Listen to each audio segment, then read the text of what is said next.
गंगा एक ऐसी नदी जिसका पानी विश्व की किसी भी अन्य नदी से अलग है।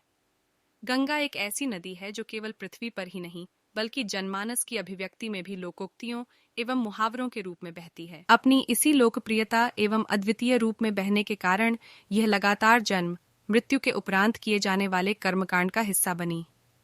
आइए जानें, क्या है गंगा जल का रहस्य, कैसे आई गंगा पृथ्वी पर और क्यों है यह अतुलनीय।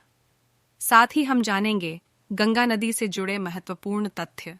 चित्रों एवं मूर्तियों में हमें गंगा नदी शिव जी की जटाओं से निकली हुई दिखाई जाती है। जितने भी देवी देवता हैं उनके अपने अपने लोक हैं। जैसे ब्रह्मा जी का अपना लोक है, विष्णु जी का अपना लोक है और शिव जी का अपना लोक है। प्रत्येक लोक में सरोवर होते हैं, उसी तरह शिवलोक में भी सरोवर है, नदी गंगा के रूप में। वास्तव में गंगा शिवलोक की भी नहीं है। इसे अमरलोक यानी सतलोक से शिवलोक में भेजा गया था। विचार कीजिए, आखिर क्यों गंगा का जल इस पूरे विश्व का सबसे निर्मल और स्वच्छ जल है? ये कैसे संभव है?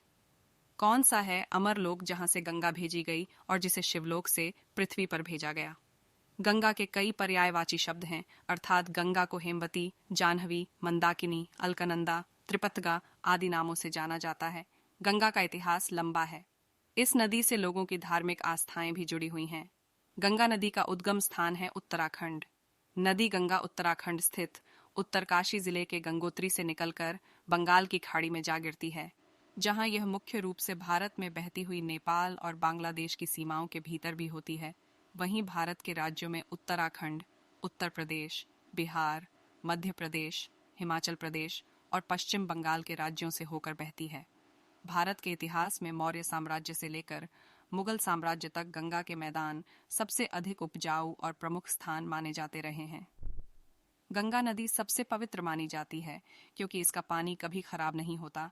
साथ ही अन्य सभी नदियों की तुलना में गंगा में ऑक्सीजन का स्तर 25% ज्यादा होता है। प्रसिद्ध कुंभ का मेला भी वर्षों से गंगा के किनारे लगता है। उत्तराखंड के पश्चिमी हिमालय से निकलकर दक्षिणी पूर्व की ओर बहती है। गंगा की कई सहायक नदियां हैं। गंगा बीच में अनेकों नदियों को अपने भीतर समाहित करती हुई बहती है, जैसे यमुना, घाघरा, कोसी, गंडक, काक्षी, रामगंगा, सरयू, ताप्ती, बेतवा, सोन, केन है। गंगा नदी के मानचित्र के हिसाब से देखें तो गंगा भागीरथी के रूप में गंगोत्री से निकलकर देवप्रयाग में अलकनंदा से मिलकर गंगा बनती है। इलाहाबाद के निकट यमुना, गंगा एवं सरस्वती नदियां मिलती हैं, जिसे संगम कहा जाता है। ब्रह्मपुत्र नदी बांग्लादेश में जमुना के नाम से भागीरथी में मिलती है। गंगा नदी वास्तव में सबसे अलग है, यह सर्वविदित है। लेकिन यह क्यों अलग है, इस विषय में आज निर्णय दिया जाएगा। गंगा नदी का पानी इतना शुद्ध है कि इसमें अन्य बैक्टीरिया मिलाने पर मर जाते हैं, ऐसा ब्रिटिश प्रयोगशाला में पाया गया। गंगा जल में बैक्टीरिया से लड़ने की विशेष क्षमता होती है। गंगा में अन्य नदियों की तुलना में 25% ऑक्सीजन का स्तर ऊंचा है। गंगा का पानी कभी भी खराब नहीं होता है। साथ ही आपको यह जानकर आश्चर्य होगा कि गंगा नदी विश्व की इकलौती ऐसी नदी है जो अन्य किसी भी नदी की तुलना में कार्बनिक कचरे का 15 से 25 गुना अधिक तेजी से विघटन करती है। गंगा के मुहाने पर बना सुंदरबन डेल्टा विश्व का सबसे बड़ा डेल्टा है, जो कि 59,000 वर्ग किलोमीटर तक फैला हुआ है।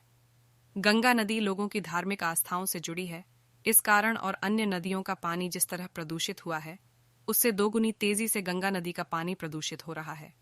शवों को बहाना, अस्थियों का बड़ी संख्या में विसर्जन, विशेष अवसरों पर गंगा में बड़ी संख्या में स्नान आदि क्रियाओं ने गंगा को प्रदूषित किया और इस कारण गंगा विश्व की 5वीं सबसे प्रदूषित नदियों में शामिल हो गई। जिसके बाद सन 1985 से लगातार सरकार के द्वारा गंगा विकास प्राधिकरण, Ganga action plan, national river conservation act, Namami Gange परियोजना, स्वच्छ गंगा अभियान के तहत गंगा को साफ करने की ओर बराबर ध्यान दिया गया तथा यह सुनिश्चित किया गया कि औद्योगिक कचरे को गंगा में प्रवाहित न किया जाए। एक बात यहाँ फिर स्पष्ट करने योग्य है कि इतना प्रदूषण होने के बाद भी गंगा नदी का जल कभी खराब नहीं हुआ। इसकी विशेषता ज्यों की त्यों रही। हालांकि इन सभी प्रयासों से अधिक असर कोरोना महामारी के समय लॉकडाउन से हुआ, जिसके बाद गंगा में पुनः डॉल्फिन भी देखी गई थीं। किंतु कोरोना की महामारी बढ़ते ही पुनः शवों को गंगा में बहाया जाने लगा था। सभ्यताओं के विकास सदैव नदियों के किनारे होता आया है। आज भी बड़े बड़े शहर नदियों के किनारे बसे हुए हैं। इन शहरों की खूबसूरती बढ़ाते हुए कई घाट भी मौजूद होते हैं जो विशेष आकर्षण का विषय होते हैं। गंगा नदी भी इसका अपवाद नहीं है। गंगा प्रमुख रूप से ऋषिकेश, हरिद्वार, बनारस, कानपुर, पटना, गाजीपुर, बक्सर, बलिया, हाजीपुर, मुंगेर से होकर गुजरती है। इस श्रेणी में बनारस या वाराणसी स्थित गंगा घाट बहुत ही प्रसिद्ध घाट है। गंगा के घाट प्राचीन काल से ही विभिन्न लेखकों, संगीतज्ञों, फिल्म निर्माताओं, छायाकारों का आकर्षण स्थल रहे हैं। गंगा नदी के विभिन्न घाट हैं, जैसे मणिकर्णिका घाट जो कि श्मशान स्थल के रूप में है। दशाश्वमेध घाट स्नान आदि के लिए प्रसिद्ध है। गंगा के घाटों पर केवल पर्यटक ही नहीं बल्कि शहरवासी एवं श्रद्धालुओं का भी आगमन होता रहता है। पौराणिक कथाओं के अनुसार गंगा की कोई एक कहानी नहीं है, क्योंकि ये सभी अनभिज्ञ थे कि गंगा कैसे पृथ्वी पर आई। कुछ पौराणिक मान्यताओं के अनुसार गंगा शिव की दूसरी पत्नी है, जो पार्वती के कारण शिव की जटाओं में रहती हैं।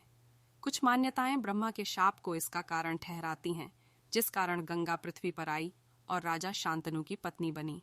अधिकांश मान्यताएं भगीरथ तपस्वी को इसका श्रेय देती हैं, जो बहुसंख्या में जनमानस द्वारा स्वीकार किया जाता है कि ऋषि भगीरथ के तप के बाद शिवजी ने गंगा पृथ्वी पर भेजी। वास्तव में भागीरथी गंगा का प्राचीन नाम था।